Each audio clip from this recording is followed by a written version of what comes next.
Okay, good afternoon. I'll go ahead and get started. I think it's 1:30, and it looks like most of you are probably going to catch the replay video of this, which is perfectly fine. I'll try to make that available sometime. Well, if you're seeing this now, I guess it doesn't really make any difference, but I try to, the Monday, Wednesday sections, I don't have a class coming in here right away, so I can usually make this available the same day this afternoon. So hopefully you'll be able to get that in due time. I want to go ahead and get started. I'll pick up from where I left off last time here in a second, but I just wanted to give a bit of an update as to where we are with regard to the course content and the syllabus.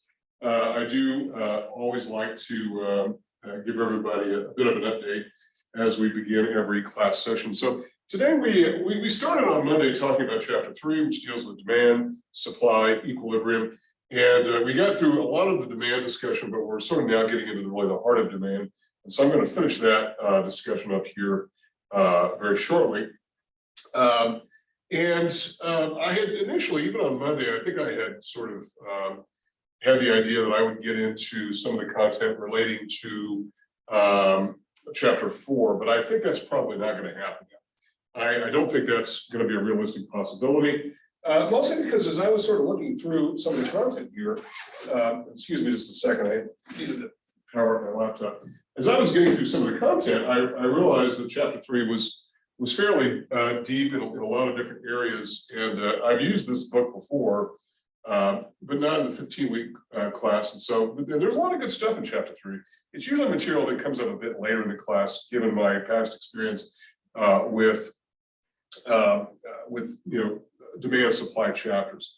But as I was looking over it, I was sort of re-examining it last night. I thought, well, it actually makes sense to talk about things like, okay, when the price is market determined, which is what we're going to arrive at today, when it's market determined, and those instances when it's not market determined, when government mandates the price. And so it makes perfect sense to talk about it, but it does make for a very long chapter.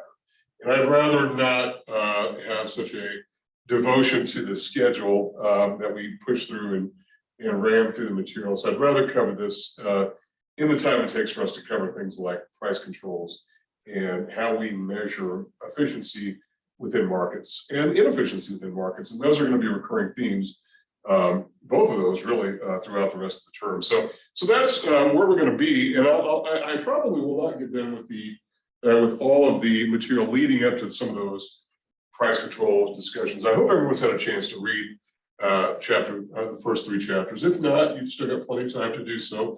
When we come back on Monday, we'll finish up, and maybe we don't even finish up chapter 3. It's I think because there's so much going on there, it may be the case that I don't get all the way through chapter 3, and instead what I'm going to do is pick up the rest of that after our first exam. But what I am going to do is make some time available. I usually try to give myself about 40 or 45 minutes in the class session prior to an exam to review for that exam, just to give you a heads up, because there's a lot of things to read. There's a lot of things that we talk about in class, some of which are more important than others. And so I'm going to sort of highlight which of those are more important, particularly for the exam.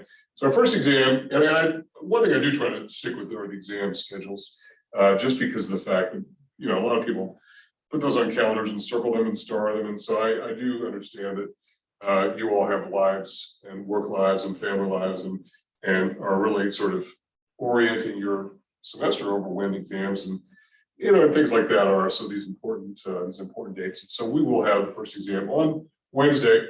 And again, I want to reiterate, because I'm getting a lot of questions from students, probably because this is sort of a new concept that you attend anywhere. You have 3 options. Well, you have 3 options for attending class: physically in class, which some have done, or you can watch it live on Zoom, which a lot of you do, or you can watch the recording later. So there are 3 ways to do that, attend class, but there are also 3 ways to take the exam. Take it in class, 1:30 p.m. next Wednesday, here in room 415 in Max Salazar, main campus. Or you can take it at one of the testing centers, main campus, Montoya, Westside, wherever. Again, I don't know if the South Valley campus has a testing center. If you need to go there, just let me know and I'll figure it out. I just don't know, honestly. Or you can take it online. It's going to be available in Brightspace, and what you'll do is you'll go into the main landing page in Brightspace, go into coursework, content, it'll be on the left side there. with the modules, the weekly modules, and it'll be obvious how to find it. And if you can't find it, just give me a call. We'll go from there. It'll be available through Sunday evening. We'll close the end of Sunday evening. So, and I'll give you more details on that as we approach that due date. Okay. So questions for me about that and anything that is going on with regard to the schedule. When we come back, and I guess let's talk about week 4 when we get to week 4, because I'll give you a bit more heads up as to where we go from there. But we are going to cover chapter 4, but it'll be rolled into the second exam segment. And we'll probably cover most of the labor piece, not so much the finance piece of that, which I think is, which I guess ironically is sort of my area of specialty in economics, but is not one that we're really going to cover here so much. I may cover a little bit of it, but not very much, but we will talk about the labor piece as it relates to wage determination and all that. Let's worry about that later, okay? Right now, let's finish up our discussion of, or continue our discussion of demand and supply. And we were talking about demand last time, and I think where we ended up was we were talking about a demand curve, and I gave you the definition of the law of demand. That was the ability and willingness of buyers to purchase quantities of goods at various prices and quantities. It's a pretty standard definition of what demand is. And then I also gave you the sort of formalized definition of the law of demand. And as I mentioned on Monday, we have very few laws in economics, and but among those laws are the law of demand and the law of supply. And when we talk about demand and supply, there are some violators of the law of demand, but they're not worth really us talking about. We're saying that the law of demand basically emphasizes this inverse relationship between price and quantity. So, and again, the law is the price goes up, the quantity demanded of the good goes down, and if the price goes down, the quantity demanded goes up. And I put a little subscript D here to differentiate quantity demanded from quantity supplied, which would be obvious why I'm doing that as we get into supply and as we put demand and supply together. But this represents a downward sloping function, or downward sloping curve, looking something like that. And I just can't seem to get these markers to have enough ink in them for whatever reason. So it's downward sloping, and as I mentioned on Monday, that sometimes you'll see these as curves like that, mostly concave or convex sort of curves. I'll tend to draw these in straight lines. It sort of makes the viewing easier, the math easier. So demand is a downward sloping curve looking something like that. And so if we have a case in which we have demand and we have some ordered pair that lies along the demand curve, see right there, and we have the price of the good being, say, 40, right? And then what have we got going on here? We've got basically it would translate to some sort of quantity, which we'll call Q1, and the quantity is, say, 200. And I'm sort of making these numbers up. I don't recall what numbers I used on Monday. It doesn't really matter. This is a new day, and so we'll call that D1. You can call it D0. Sometimes we do that. It doesn't really matter as long as we differentiate one from the other. And the last thing we talked about was the idea of the fact that demand is, if you take a look at what a demand curve is, it's like taking a picture of it. Boom, click today. As of today, this is what demand for this particular product looks like. Whatever the product in question is, this is what it looks like as of right now. And what we're saying is that it can change and that it could be something different. And we'll talk about why why demand could look different. What are some of the drivers of demand? And that'll be what we get to here very shortly. So I apologize for sort of getting out of camera. I forgot to power up my laptop, and I wanted to show some things. By the way, I got some PowerPoint slides, and we're still, I know everyone's sick of hearing about this, and I'm sick of talking about it, but we can't seem to kind of resolve some of the visibility issues with that. And if we don't get it done by tomorrow or by, well, let's say Friday, because I had intended to go over to distance learning to a different building yesterday. I had other things come up, but I'm going to get that resolved. If it doesn't get resolved, I will email you the files so you have those.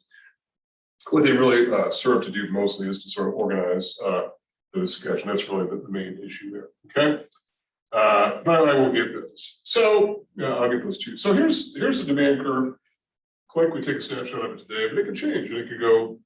It could be an increase, and so D could go to D2, which means that at every price level, right, at the same price of 40, now D2 is associated with a new quantity, and let's call that 300.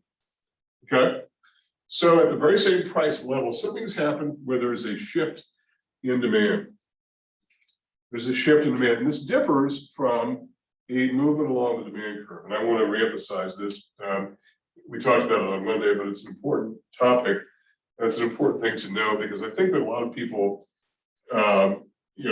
get pretty deeply into economics courses and don't really always have this down, the idea that there's a big difference between a change in demand and a change in quantity of demand. And I think it's really important for us to, to be aware of that. So, just sort of be aware that there is a difference going on there. Okay. All right. So when we talk about a shift in demand, in this case, it's a rightward shift. And as I mentioned before, rightward shift is an increase. So, and what I want everybody to think about when we talk about increases in demand is not up and down, even though it looks like, yes, it's going up and whatnot, it'll look different. When we get to supply, that up down thing is going to throw you. So be careful. Don't think right up down, think right left, and just think of the number line and where the origin falls on that number line. Just think if you go, it's a number line you've been seeing ever since grade school, really, isn't it? The idea if you go to the right, it's an increase. As you go to the left, it's a decrease. Even if you go past zero to be a negative, right? Now we're not going to be dealing with this particular quadrant, but it exists, right? And the idea is just orient yourself to where the origin is. And so if it's right, it's an increase. If it's left, it's a decrease. And so if we go back in this direction, then something has happened where now demand has decreased. It's a leftward shift. It's a leftward shift. So for every price, at the price of $40 now, Q3, which is associated with this D3, is now say 125, right? And I'm just sort of making up numbers here. It doesn't really make any difference. And so what we're talking about is simply this, that an increase in demand, right?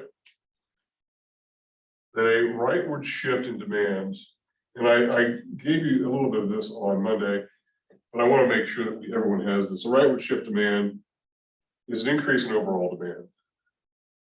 Okay? And you will see all this in the PowerPoint package as well. It's an increase in overall demand. And what that really means is, i.e., more quantity demanded at every price. More quantity demanded at every price. And it's not just P equals 40, it's whatever the price is. And we'll talk about what these shifters are. So D1 to D2 is an increase, it's a rightward shift. D1 to D3 would be a leftward shift. And by the way, this is not as theoretical as what it might sound like, because we see demand and supply shifting all the time. And in the case of demand, it can be due to a lot of different things, which we're going to really get to. And this idea of demand changing is an important reality in economics. And it's a lot of what economists do, particularly those who are focused on individual markets, where they're interested in knowing what these dynamics are. Dynamics meaning change to the market, and they sometimes want to know, hey, why are things changing? What is going on to make these things, these functions move around?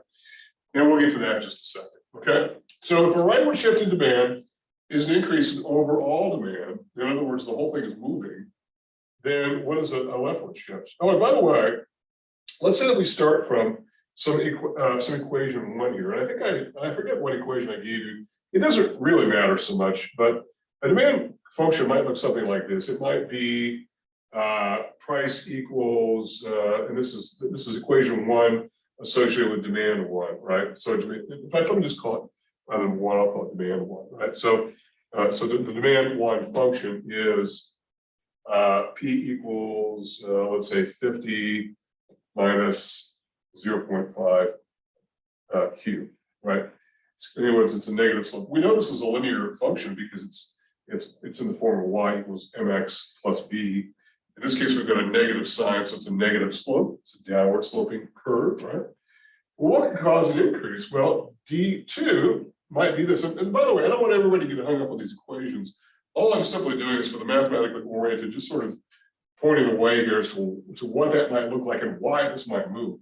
That these are actual mathematical relations. So in this case, it might be the fact that now it's price equals 70 minus the same slope. In fact, we're saying that it is the same slope. I think I had a different coefficient on the quantity variable last time. Doesn't matter. It's not. I don't want everybody to be hung up on that. All we're simply saying is the thing is shifted. Now it's got a different intercept, where it might cross the vertical axis, right, the price axis. So that's really what's going on there. And then it declines at the slope of 0.5, which is, this is not a terribly ridiculous example of a demand function, okay? So that's a rightward shift, it's an increase. What about a leftward shift? It's just the opposite, right? So a leftward shift in demand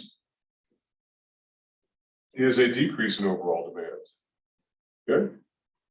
Is a decrease in overall demand. In other words, the function is changing. In other words, the equation of demand, the connection between price and quantity is changing. And so, i.e., that is less quantity demanded at every price. Less quantity demanded at every price. And so now what may happen is you've got the new demand function is something like this. Demand 3 is price equals, let's say, 40 at the same slope. Oops, it's a 0, not a cube. Price equals 40.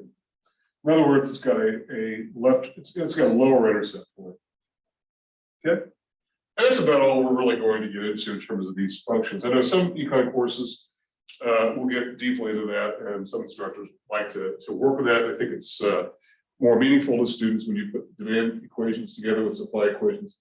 I don't know that I do so much, but you know, I get the point though. So anyway, so that's what a shift in demand is, to the right, to the left. Now, the question is, okay, well, all we're saying so far at this point is that demand has changed. In other words, the equation of demand has changed. What we haven't said is, why has it changed? All we know is that the connection between price and quantity is different between demand 1 and demand 2, demand 2 and demand 3. And so what is the difference and what can cause these particular kinds of things to happen? And so what can cause demand to shift? Then we need to talk about, I'm just out of room here. So I'm going to call demand shifters, right? Are these variables that are known as determinants of demand, determinants of demand. And when you talk about determinants of demand, what we're really talking about is the sort of the secret sauce, the chemical formula, the DNA, what demand really is. It's these things that make up demand that cause demand to be what demand is in the first place. And when these things change, it means the equation changes, the connection between price and quantity change for whatever reason. And the thing to know about these things is that these are non-price variables. And I'm going to be harping on this, you're going to get tired of me saying this, but there's a difference between a shift in demand, and as we'll see here shortly, a shift in supply that are due to non-price issues, versus a movement along these curves where it's the same snapshot, it's just the price has changed for whatever reason. Why would the price change? To make the quantity change? All kinds of reasons, maybe something going on in the other side of the market, or as we'll see, probably might, I don't know if we'll get there today, it could be due to a government mandate. The government decides this is the price things ought to do. And so as a result, the quantity will change if the price changes. And this is not something that is all out foreign of an idea, the idea that if the price changes, the quantity will change in regard to that. But what may be less obvious is the change in overall demand. So when economists say demand has changed, we're talking about the entire demand curve has moved. And we'll talk about what some of these causes are for these shifters. And let's just give an example here. And I was pulling on my computer, I just forgot to do that because I've got, this is where the PowerPoint package will be, and you will get this, I promise you. For whatever reason, Brightspace sometimes doesn't like some of the programs, particularly, and this sounds as crazy as it sounds, those produced in Microsoft products. In fact, you have been advised not to use Internet Explorer, a Microsoft product, rather Google Chrome is better. I tend to use Firefox as a browser. It just seems that these programs work better. I don't know if it's a Java language issue that sort of conflicts with Microsoft. I don't know. I don't know what the issues are, but I do know that we periodically have these problems. This is one I haven't seen before, so it's kind of different, kind of new and different. But I know the syllabus is kind of looks a little bit weird. If you download the syllabus, you can click the download button on where you see the syllabus under coursework content, and you'll see the syllabus at the very top left. If you download it, you'll see it formatted differently than what it appears, and so it's part and parcel of what I think is the same issue. Okay. So what about these shifters? What are these things? What are these DNA issues that go into making demand shift to the left or to the right? Okay, well, there are a number of them, and I'll just give you a number of what these shifters are, okay? And they're in no particular order. In fact, the order I'll give them are in the order that is in the slide package. What is the income effect? The income effect. So what is the income effect? Well, this is not something that's terribly foreign to any of us. It's the idea that if we have more income, and we've talked about this before with normal goods and inferior goods, if we have more income, the demand for normal goods tends to rise. So if incomes are rising throughout the economy, it tends to be, particularly in the case of normal goods, that is, remember what normal goods are, goods which respond in the same direction as income. So if your income is rising, and maybe it's just you as an individual, your income rises over time, what do you demand more of? More normal goods, a bigger car, more gasoline, more expensive vacations, more clothing, more housing, more electricity, all those kinds of things. And as your income falls, you demand less of those. And so they go in the same direction. That's what can drive the income effect. And so for those goods that are very sensitive to income, and we will get into talking about how we measure that sensitivity to income a bit later, but not too much later in the course, we'll see how we can actually measure this. And how economists can take pretty much any good that's out there for which we have good demand data, and we can show how sensitive it is to demand. There are some goods that are very sensitive to demand, such as luxury goods, or goods very sensitive to income, such as luxury goods, very sensitive to income. If incomes are rising, there does seem to be a point at which our incomes sort of hit a tripwire, and that now we're able to afford luxury goods like expensive vacations and expensive jewelry and things like that. And it does seem like people do cross the threshold, and that they get sort of dumped into that demand function, whether or not they really want those goods or not. They at least have the ability, if not the willingness, which is the definition. So income effect is one of those. Now for inferior goods, it goes just the opposite, where if incomes are rising, we demand less of these goods. If incomes are falling, we demand more of those goods. And we gave some examples of inferior goods. Inferior goods tend to be associated with generic items. I think almost all generic goods would be considered inferior goods.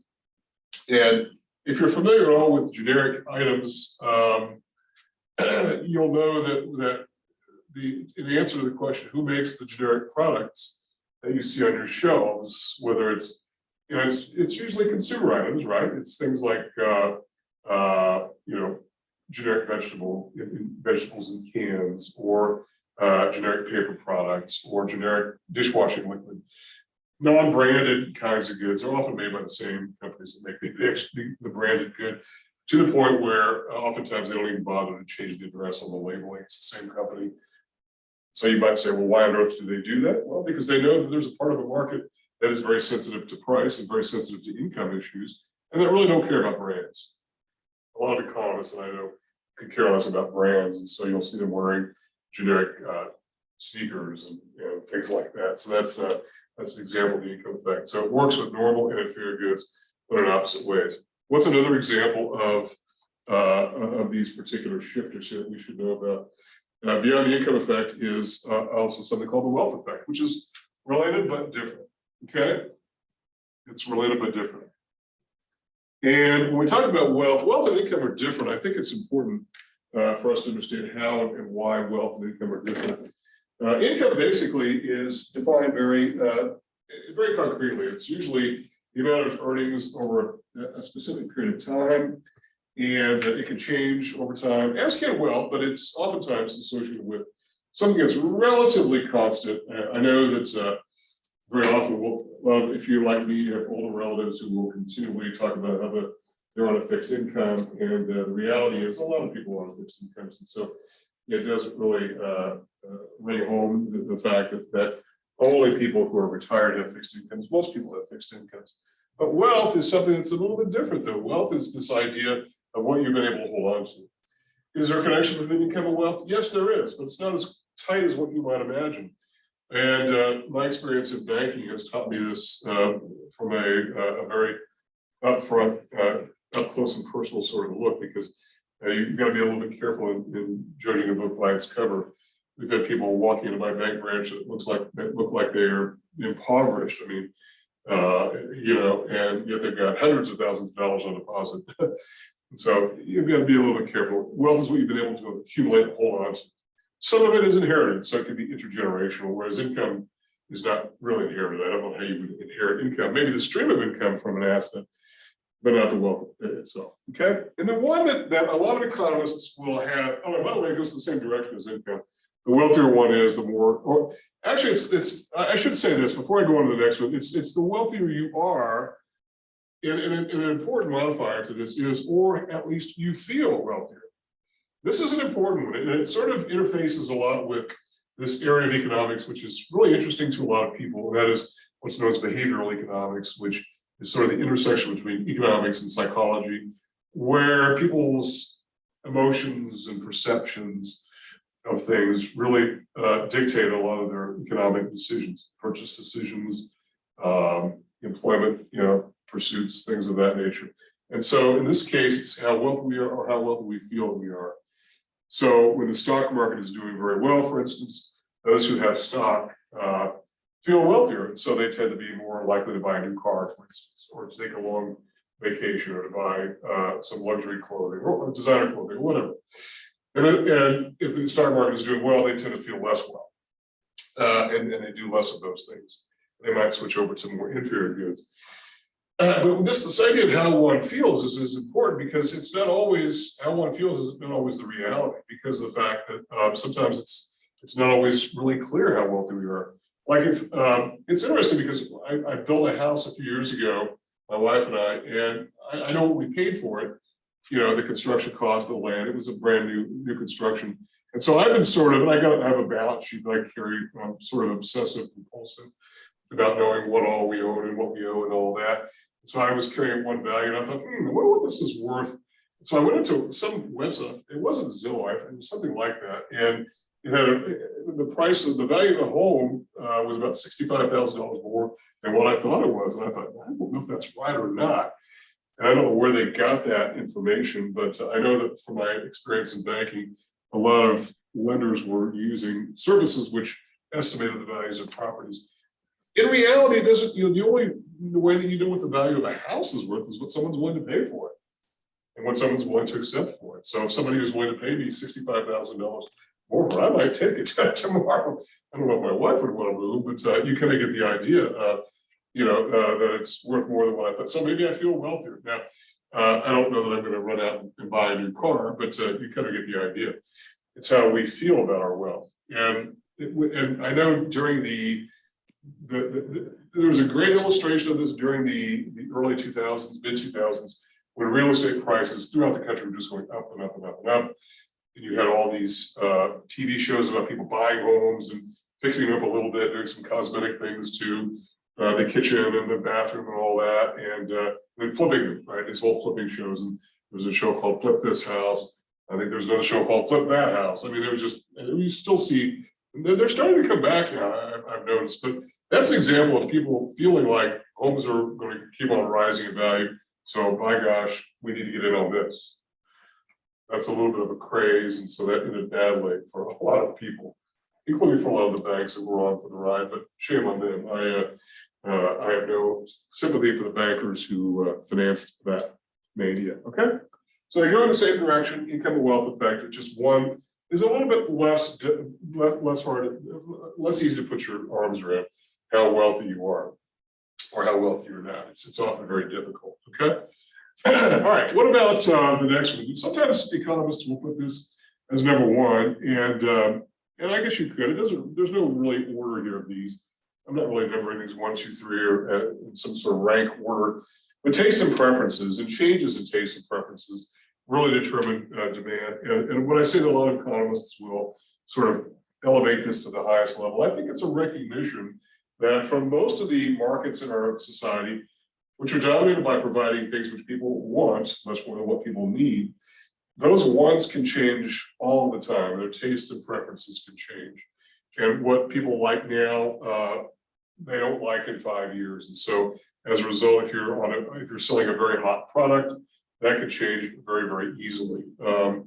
Nowhere is this clearer than in the entertainment industry, where somebody is the flavor of the month, and you'll see their photograph on magazines as you're checking out of the checkout counter.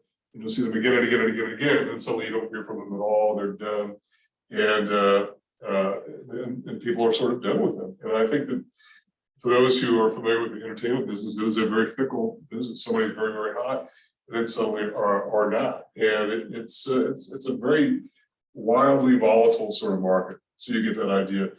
But also people to sort of move on, their tastes and preferences change for all kinds of different reasons, including things on the supply side, like goods become obsolete. And as goods become obsolete, people don't really want them anymore. You know, I've got an older relative who lives with us. She's very elderly, and she's retired, and she had gotten a flip phone, a cell phone flip phone, and had it for years and years and years. And she's the only person I know who still has the flip phones. And we probably got her a more of a smartphone kind of thing, but you know, she was perfectly content with it. Her tastes and preferences weren't changing that quickly. Whereas all of us had moved on from flip phones a long time ago to iPhones and smartphones and all that, or Androids and all that. So tastes and preferences can change. We're going to talk much more about this, particularly as we talk about increases and decreases. And by the way, increase and decrease. If people lose preference for a good, demand will shift left. And if suddenly something gets hot once again, then they'll shift to the right. By the way, there are consumer products, and this I think is probably more associated with consumer products than sort of business to business products. I don't know that Boeing has a particular preference for a particular style of engine that they order from Pratt & Whitney. That's not really a B2B item. It's more of a consumer item where consumers' tastes and preferences can change. And, you know, if you think about branded products, which we're going to get to a bit later in the course, we talk about branded products.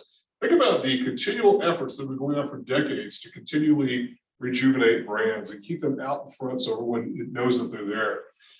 I can't tell you the number of iterations that I've seen of Tide detergent. Tide is considered to be the strongest brand in the detergent space in that whole, and they try to command lots of shelf space. And by including all kinds of different types of Tide, you know, lemon fresh Tide or whatever, you know, Tide with this in it, Tide with this fabric softener or whatever. It's just to keep that brand fresh, and so it doesn't become stale, keep it at the top of mind, and so they can command a high price. Tide is a high priced product relative to others. Whether or not it's qualitatively superior, I don't know the answer to that question. I suppose it depends on you ask. So that's a biggie, this idea of tastes and preferences and the changes in those. Also, another one that we're also going to talk about in terms of measurement, along with income, is the prices of related goods. The prices of related goods. And we've already talked about what those related goods are. When we talked about normal goods and inferior goods as one dichotomous pair, we also talked about substitutes and complements. And to those goods which can have substitutability, how do we define substitutes? Goods which could be swapped for others in a purchase decision, oftentimes due to the price of that good. The prices of those goods can determine whether or not the demand for another good is rising or falling. And so think about this. If you consider sugar and sweet low, or sugar and sweetener in general, whether it's sweet, low, or equal, or whatever, if you consider them to be substitutes, if the price of sugar is falling, for instance, does that make you more or less likely to buy sugar as opposed to sweet and low or equal or whatever? I don't know. I mean, it depends upon your taste and preference, but it could, right? And it probably does. And so if you find that those goods are very close substitutes, if one good that is substitutable for another is lower in price, you'll shift left on that original good and go to that other good. And some goods are so close that really it's all about price. The difference between romaine lettuce and iceberg lettuce. Yes, there's a difference, but a lot of people will look at price as being the determining factor on that. So prices of related goods and also complements. What we talked about, the classic example of complements is being hot dogs and hot dog buns. You know, the price of hot dogs is rising for whatever reason. Maybe there's a disease that has killed off a lot of the hogs that are the raw material for hot dogs. Then people are going to buy fewer hot dogs. They're also going to buy fewer hot dog buns, because why on earth would you buy hot dog buns if you're not buying hot dogs? It doesn't make much sense. It's perfectly acceptable to do, but who does that, right? So those are some examples there. Also, one that is probably pretty obvious is the number of buyers in a market. And this is really a function of a lot of different things.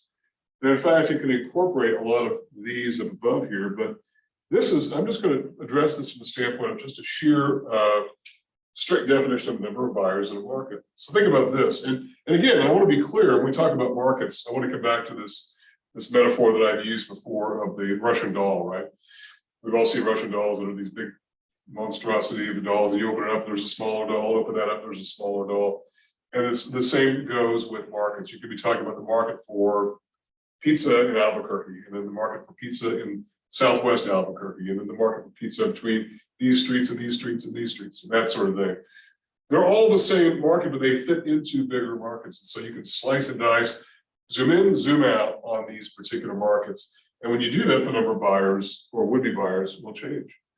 And think about this. So let's say that we've got a particular part of Southwest Albuquerque that is growing in population. There's a lot of people moving to that area. They're building new houses.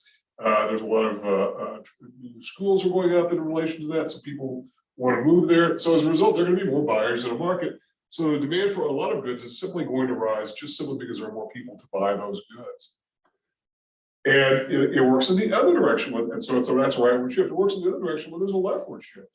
I know the area where my mother was living before she died was really becoming, I guess, deindustrialized. A lot of the factories had closed, and she was still living there because she'd lived there for decades and didn't want to leave.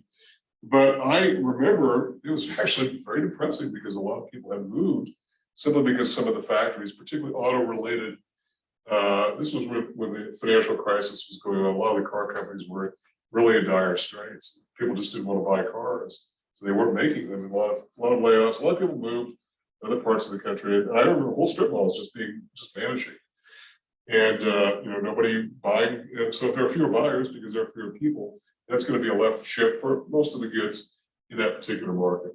Okay, so number of buyers in a market. Again, regardless of how we define the market, we do zoom in, zoom out. All of that is relevant to our understanding of what can cause a shift for at whatever level we're looking at it. Also, things like government regulation. This is a long list. I realize we're spending a lot of time on this, but these are important things to talk about.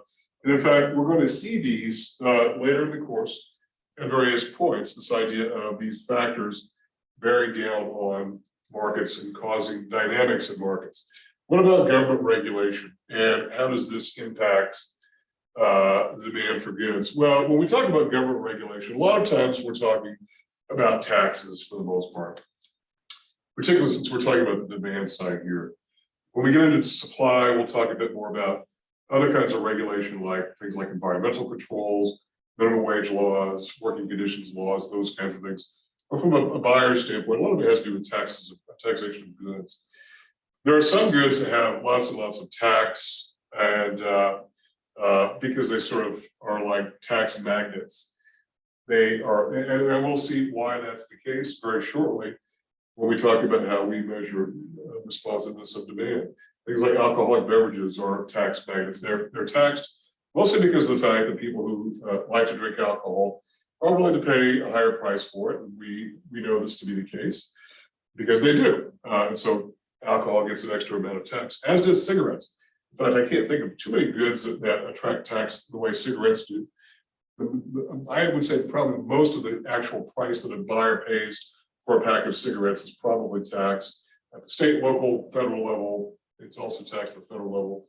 And ostensibly, it's to try to change people's demand for cigarettes.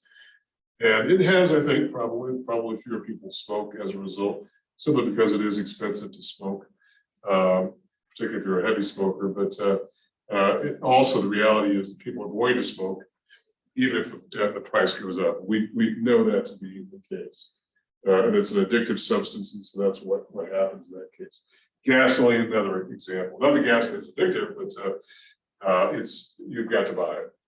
And so that more on that a bit later. Okay, but government regulation, particularly taxation, is one that goes into that. And the last one that I'll talk about here, and by the way, you could probably your text may have some other ones that I haven't thought of, and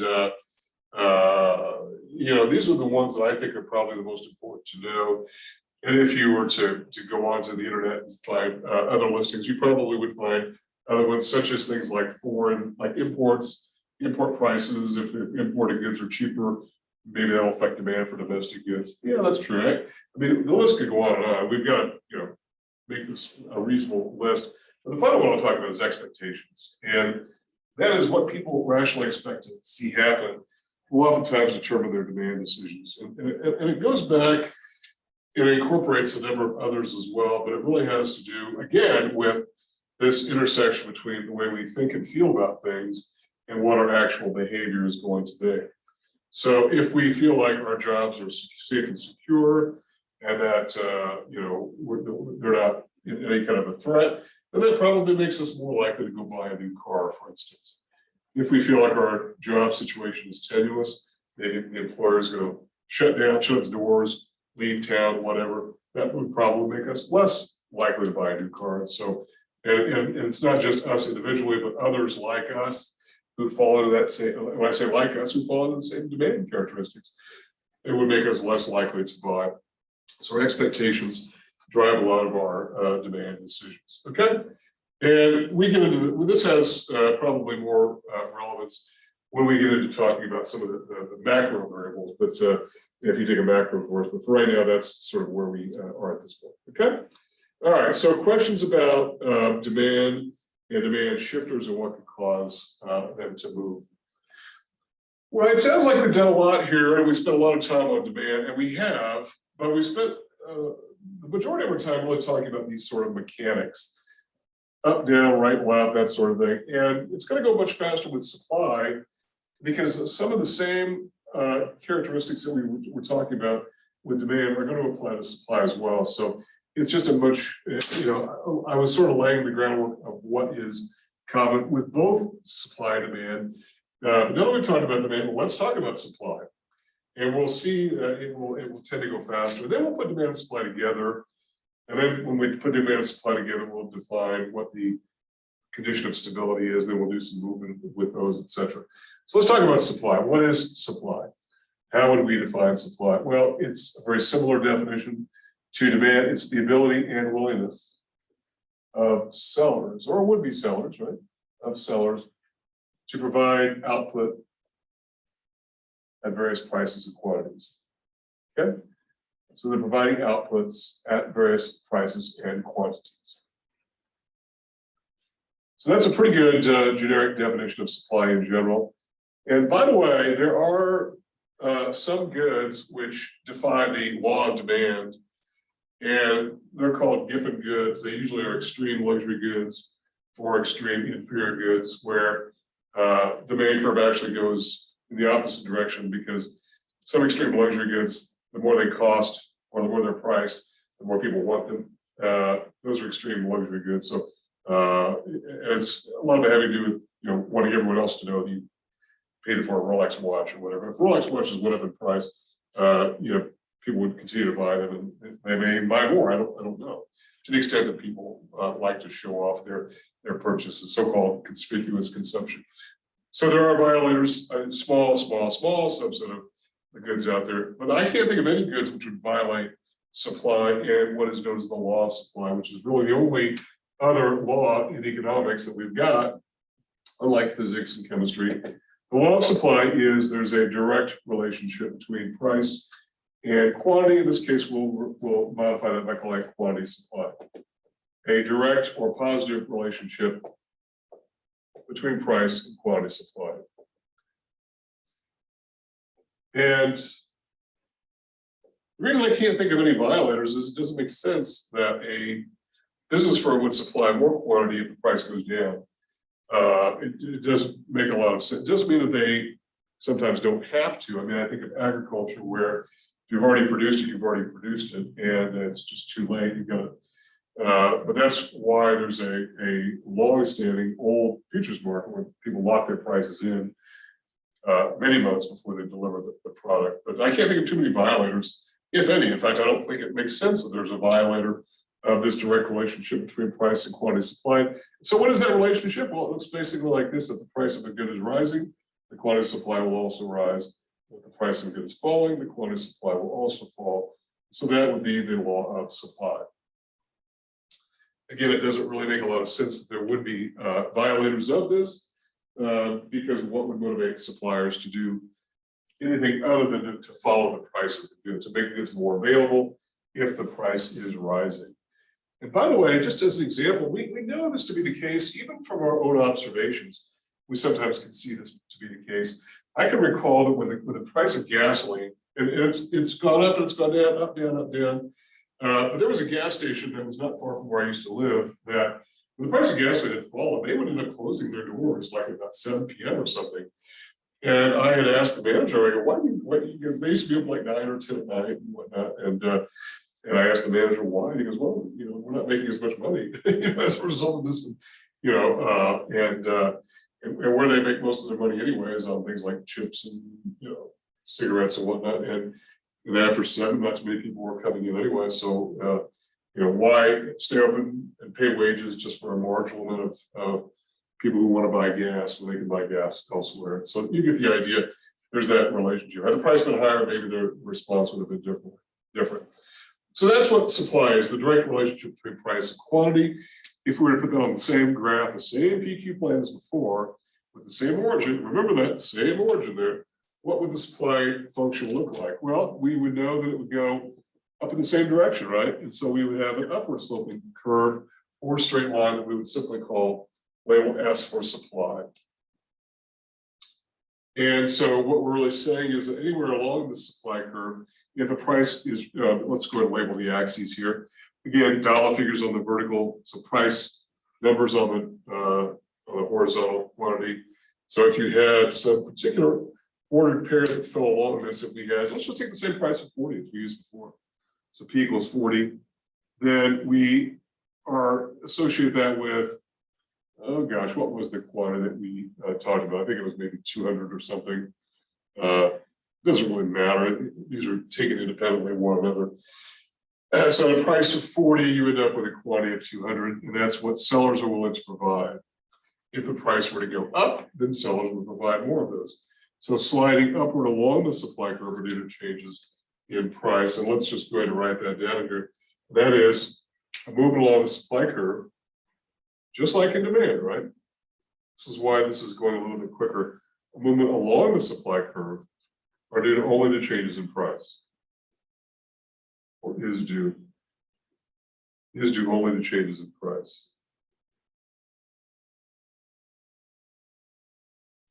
Okay, and that is it. Those are the only shifters of the quantity supplied. So moving along the S curve is due only to changes in price, which is delta P. So sort of try to get familiar with this idea of using this Greek delta symbol, which is used pretty much everywhere that uses math at all to represent change. And what can cause a change in the price of the good? Well, what could cause a change in the price, which could thereby impact the quantity supplied of the good? Well, it could be something, again, what might be happening on the other side of the market. Maybe demand is moving, demand is shifting, for instance. So as a result, that's changing the price of the good, which is changing the quantity which sellers are willing to respond to. Or it could be, once again, some sort of government intervention, which is causing a price to be wherever the price is. Government mandates a certain price and says this is where the price is going to be. And we will get to that probably on Monday if we have time. Again, I do want to keep some time available for us to review for the exam. So anyway, any of these movements are due simply to changes in price. Okay, so if the price goes up, then we have some new price, and so we'll simply call that 50, and that will translate to some new quantity here, say 300. And if the price were to, that's an arrow, by the way, it looked like it wasn't a very good arrow.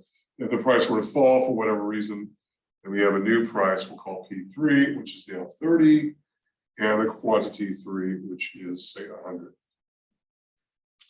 I'm just kind of shooting from the hip here with regard to these movements of price, and it could be, it's very often due to what's going on the other side of the market. It's not always the case, but it's very often the case of what's going on somewhere else in the market that is shifting these particular kinds of things. Okay.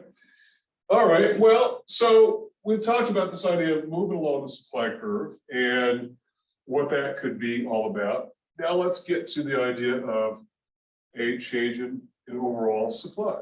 Okay. So again, just as in the case of demand, if we were to take supply and to talk about supply, remember supply is a function, right?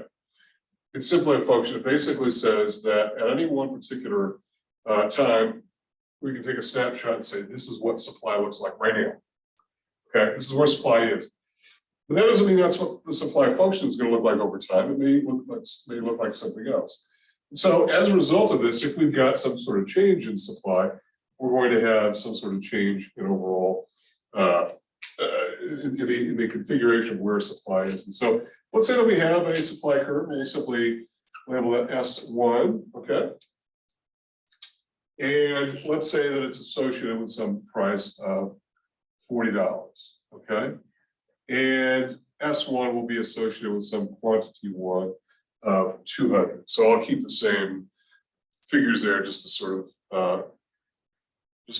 make it make sense, okay? All right, so what if we have a change in supply where now there's an increase in overall supply? And so now the supply curve is shifted from some S1 to some S2. So now what have we got going on here? Well, the same price it's the same price, right? But now we've got a rise in quantity. So S2 is associated with some quantity like that. And I didn't really draw these so that they would intercept the, I mean, forget about whether or not these look realistic. I mean, you could probably have them a little bit flatter so that they kind of intercept it. But if you took a look like the function for S1 might be price equals, let's say, 40 plus 0.75 Q, right? Positive slope on that, right? And then if S is rising, that is a rightward shift, then we might say that S2 is now price equals 50 plus 0.75 Q. That would be an example of a demand function that is something that's changed. So what have we got going on here, right? We've got a rightward shift. So a rightward shift in supply, right? Rightward shift in supply is an increase in overall supply. And what that really means functionally is that there is more quantity supplied at every price. Okay? A rightward shift in supply is an increase in overall supply. And again, I want to reiterate, it's the same field of battle that demand is playing on. So a rightward shift, it's still the same origin. So a rightward shift is an increase, and a leftward shift is a decrease. Okay? And let's just model what a leftward shift is. It's nothing that we haven't seen before, except that it's differently sloped. And so now you've got a leftward shift in supply. And in other words, it's a decrease in overall supply. And so at the same price of 40, now you've got quantity 3, which is 100. And so now the new curve might be something like this. Price equals 20 plus 0.75 Q. The same slope, they're mostly parallel to one another, but you've got a different intercept. Even though it doesn't look like they're drawn particularly well, this is not really the point. The point is that there's a leftward shift in supply. And so what about this, which differentiates this from a movement along the supply curve, and it's a leftward shift? So again, I sound like a broken record, but think right, left, not up, down. So a leftward shift in supply is a decrease in overall supply. It's the entire function is changing in overall supply. And what that means is there's less quantity supplied at every price. Okay. All right. So that's not terribly unusual. We've seen this sort of methodology before. A rightward shift in supply is an increase in overall supply. In other words, something has changed in the functional relationship between price and quantity. And I've just given you examples of what those functions look like. This is really as far as we're going to go with in terms of dealing with these functions. All we're simply saying is that there is a mathematical relationship. The mathematical relationship that causes shifts or changes in overall supply are due to some of these shifters, which I'll get to next. So a rightward shift is an increase in overall supply, more quantity supplied at every price. A leftward shift is a decrease in overall supply, less quantity supplied at every price. Okay. All right. And so then, and I told you supply would go a little bit quicker, mostly because some of the same methodology, the same technical relationships hold. And so as a result, there's not the need to go over left and right as much, even though it sounds like I have certainly dwelled on a little bit, but what are due to these changes? What are due to these S shifters, right?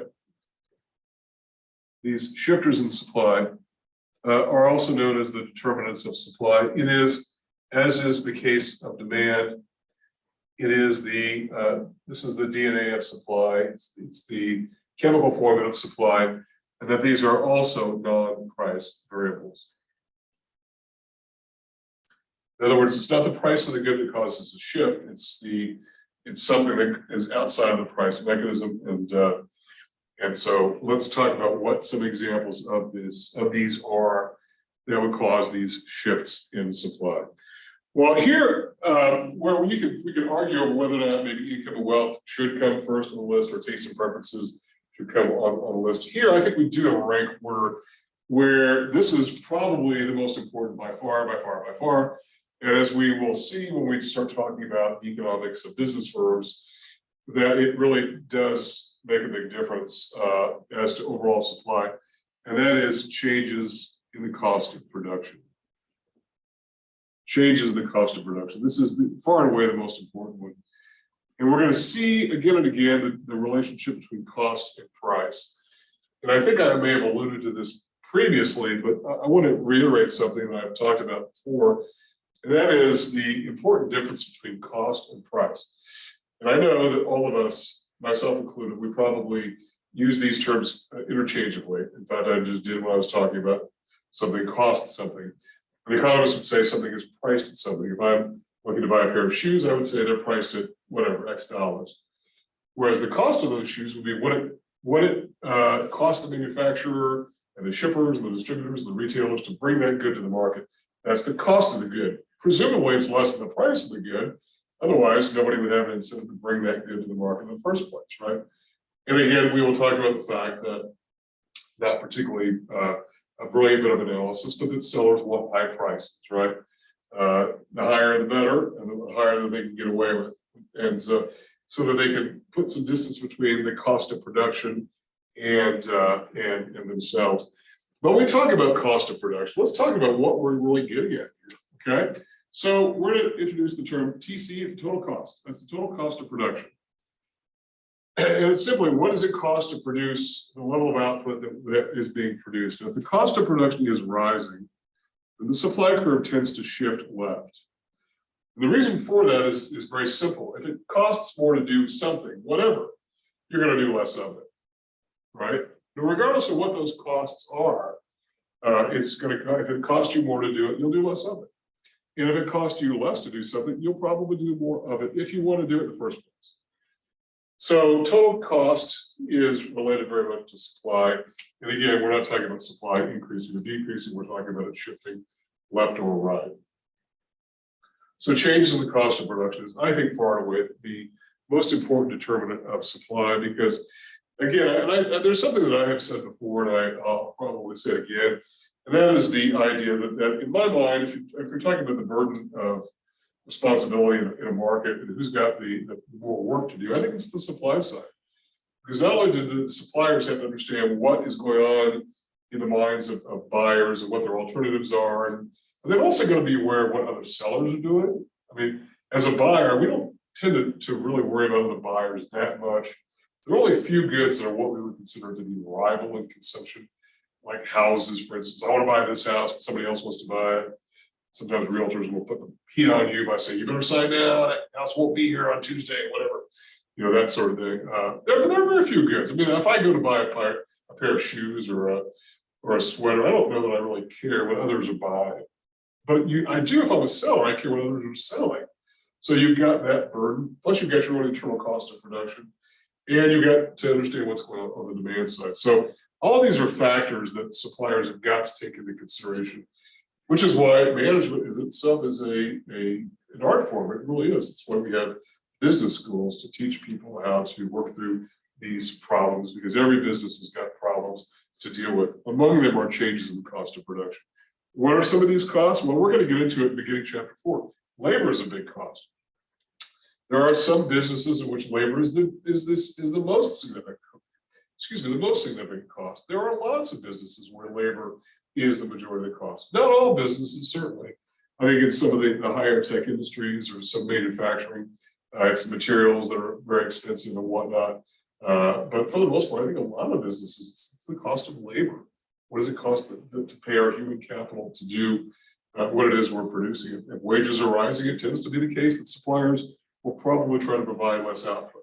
If wages are falling, it's the other direction. Okay, so labor is one of them, but also things like materials and other things like that, some of which we will get to a bit later. So that's the first one. There's a shifter, which has nothing to do with the price of the good. The price of the good oftentimes is independent. And I want to reiterate this idea of the difference between cost and price, because I think there's sort of a layperson's belief that says that cost and price must move in the same direction. And gosh, we're hearing this a lot now on television because, you know, there's the inflation piece that's going on. We don't really talk about inflation in a micro course like this, but you know, the idea that, hey, the price of goods are rising because the price of raw materials are rising, so therefore sellers are simply tacking them on. Well, sellers will try to do it if they can get away with it.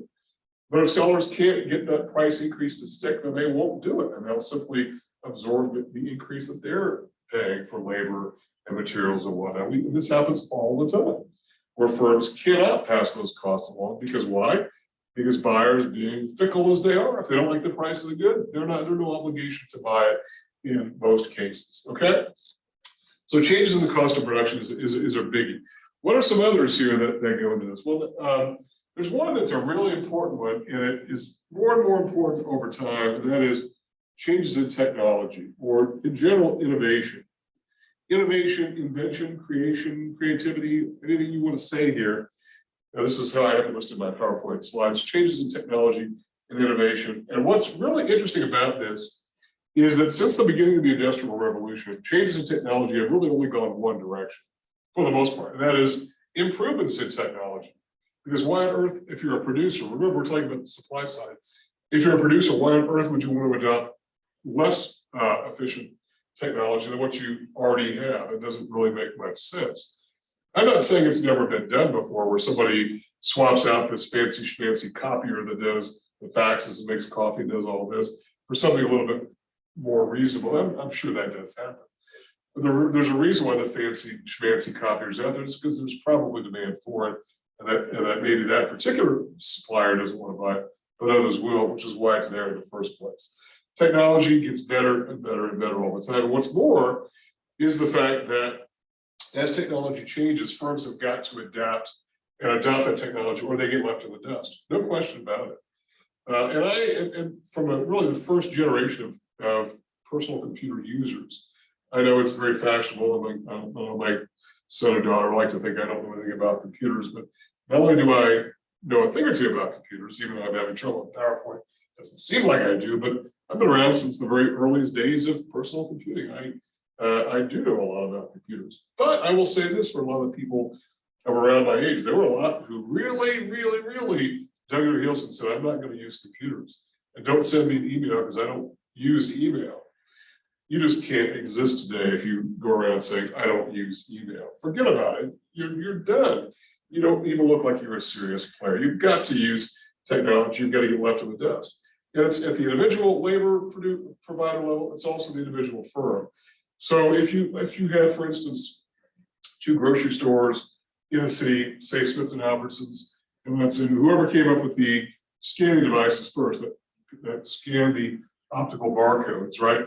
The other firm had to adapt quickly, right away, because otherwise, why would somebody stand in line while somebody manually punches in the price when not only can they scan it quickly, but you can scan it yourself and get in and out, right? I almost never stand in line to have somebody even just manually scan it. I prefer to get in and out and go on my way. And so, and a lot of buyers are like that. Changes in technology and innovation. It is usually a one-way street. It usually brings down the cost of production and usually shifts production to the right. In fact, I think a significant amount of the growth in total output throughout all industrial economies can be linked to technology, going all the way back to the Industrial Revolution. And I know that you can find plenty of criticism of the Industrial Revolution, particularly how very early on it was very abusive of labor. No question about it. And you could even say that areas of the world that are newly industrializing, labor is being abused. We see this happening. These descriptions, no question about it, but maybe that's just the early stage of industrialization, because I think today labor has definitely treated much better than what they used to be. No question about it. No question about it in my mind. So changes in technology and innovation. So far from technology making our lives worse, they make our lives better. And I'm a big believer of that. Also, one that is something replicating what we talked about, the demand, simply the number of sellers in a market. Not much more to say about this, other than the fact that however you define a market, whether it's big or small, focused in, zoom out, the number of sellers really determines whether supply is rising or falling, that is shifting right or shifting left. Sellers coming in, sellers leaving. It is the case that it's not always the case that sellers are coming into the market. There are cases in which sellers just decide to leave the market. They no longer want to be in that market. They no longer want to serve that market. As an example, my sister used to work for a pharmaceutical company called Eli Lilly, which, if you know anything about the pharmaceutical business, it's one of the highest margin businesses. That is where price is among the highest in relation to the cost per unit of a pill or whatever. And they were looking for other ways to sort of, even out their cash flow and trying to find other very high margin businesses. And one business they found was the cosmetic industry. So it turns out that a company that made antibiotics and antidepressants and blood pressure medication now started making lipstick and other cosmetics because it was a high margin business. They thought it made a lot of sense to do.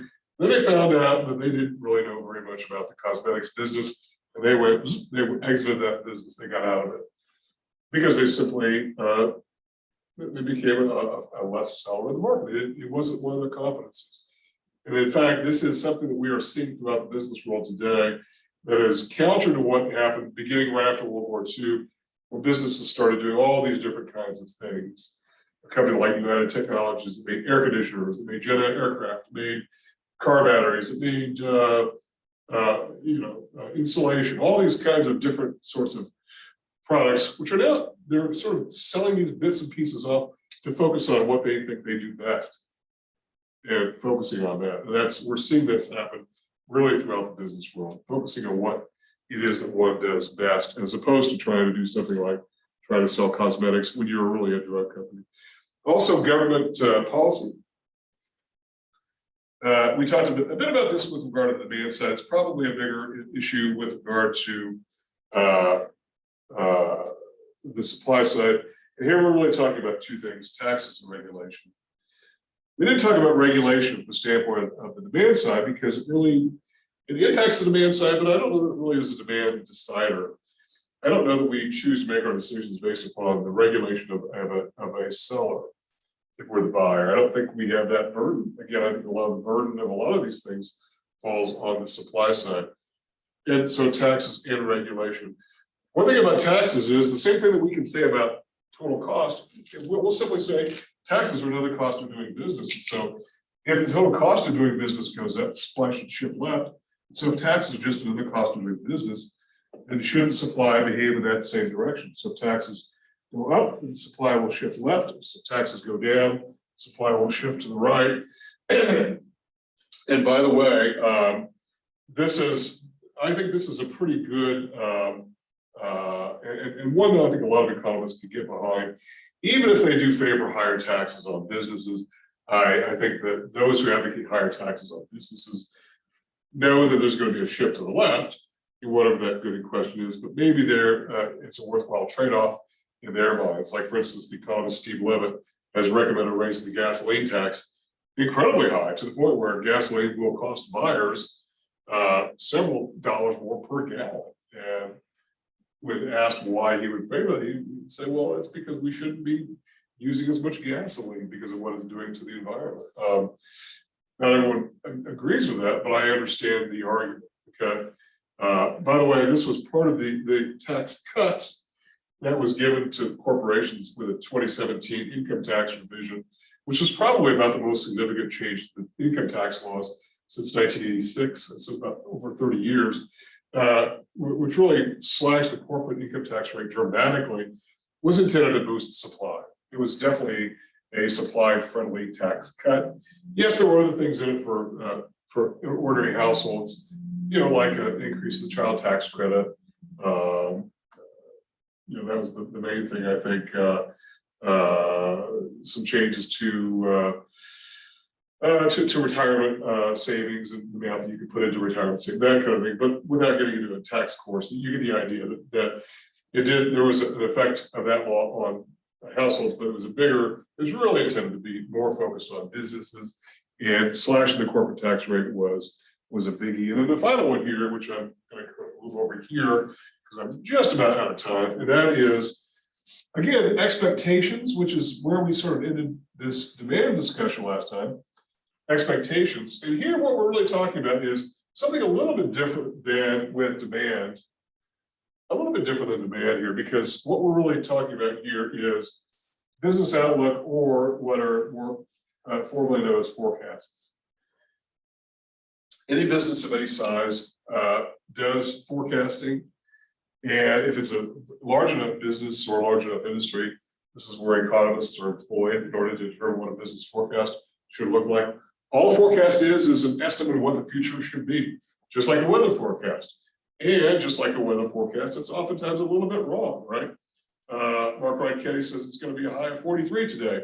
Oh, it's only 41. Well, he's not really that far wrong. He's mostly right? And an economist would say maybe that your sales next year could be expected to be 25 billion. Maybe it's 23 billion. Well, it's close, right? It's in the right direction, and it's taken a lot of variables into account. You can't know the future perfectly. If we knew the future perfectly, what would be the point of living life? I mean, really, if we knew exactly what was going to happen, particularly if we knew bad things were going to happen, right? That would be a really strange way to live life. We just don't know what the future holds. But it is incumbent upon sellers to try to at least guess as to what the future might hold. And even very small businesses, to the extent that they do forecasts, which probably look nothing like what big businesses do, at least they have a bit of an idea that it's not for nothing. I mean, I think that even their gut feelings a lot of times are better than nothing. And I think a lot of small businesses pretty much know what's coming down the pike, which is not to say they won't be surprised by something totally unexpected, like a COVID outbreak, right? That, I think, surprised a lot of people. I don't think a lot of people saw that coming, despite what we're hearing now in retrospect. But nonetheless, you get the idea that there are things that can happen. They can upset forecasts. And I can recall the night before the 9/11 attacks, I was teaching an econ class at a university before I moved to New Mexico.